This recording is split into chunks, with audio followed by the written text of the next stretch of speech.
दोस्तों, बिहार की सियासत में फिर से चाल, चरित्र और चेहरों का खेल शुरू हो गया है। बीजेपी, जो अपने आप को राजनीति का चाणक्य मानती है, इस बार खुद अपनी ही स्ट्रेटेजी में उलझती नजर आ रही है। और वजह नीतीश कुमार। हाँ, वही नीतीश कुमार जिन्हें कभी बीजेपी अब नहीं ढोएंगे कह रही थी, आज वही एनडीए का चेहरा बन चुके हैं। तो सवाल उठता है कि अब बिहार में बीजेपी की स्ट्रेटेजी फेल हो गई है और क्या तेजस्वी और राहुल की चालों ने बीजेपी को ट्रैप कर लिया है। अब देखिए, अमित शाह ने बड़े कॉन्फिडेंस से कहा था विधायक दल का नेता ही मुख्यमंत्री चुनेगा।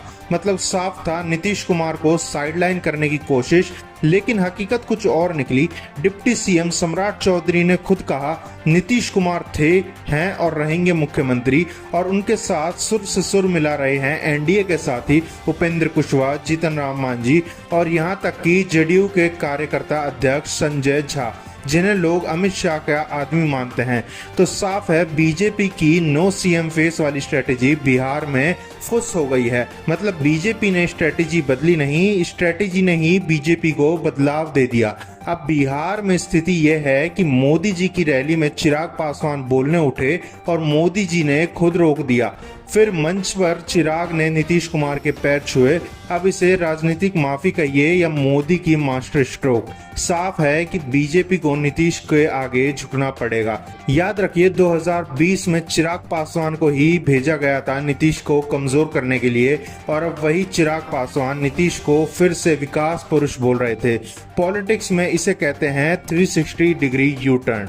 ये पहली बार नहीं कि जब बीजेपी बिहार में उलझी हो। याद करिए 2015 का चुनाव, जब मोदी ने कहा था लालू और नीतीश का डीएनए खराब है, और उसी वक्त मोहन भागवत का एक बहुत बड़ा बयान आया था आरक्षण की समीक्षा होनी चाहिए।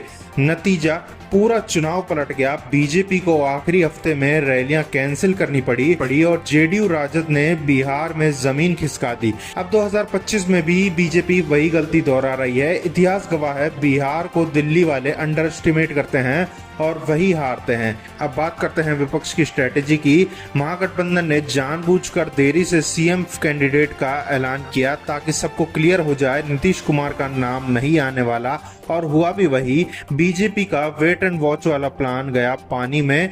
अब राहुल गांधी की स्ट्रेटेजी सिंपल है, स्पष्टता दिखाओ, पर धीरे धीरे वो मुद्दे सेट करते नजर आ रहे हैं। रोजगार, किसान, आरक्षण, युवाओं का भविष्य। और वहीं बीजेपी रील और मोबाइल की टॉर्च पर अटकी है। यहाँ राहुल और तेजस्वी जमीनी मुद्दे उठा रहे हैं, और वहीं बीजेपी के पास कौन सी रील देखी आपने वाली बातें हैं। अब दिलचस्प बात, मोदी जी खुद रोजगार की बात कर रहे हैं। जिन मुद्दों पर वो आमतौर पर बोलते नहीं, वो अब खुद कह रहे हैं। नीतीश कुमार ने 50 लाख रोजगार दिए। मतलब बीजेपी अब तेजस्वी की भाषा बोलने लगी।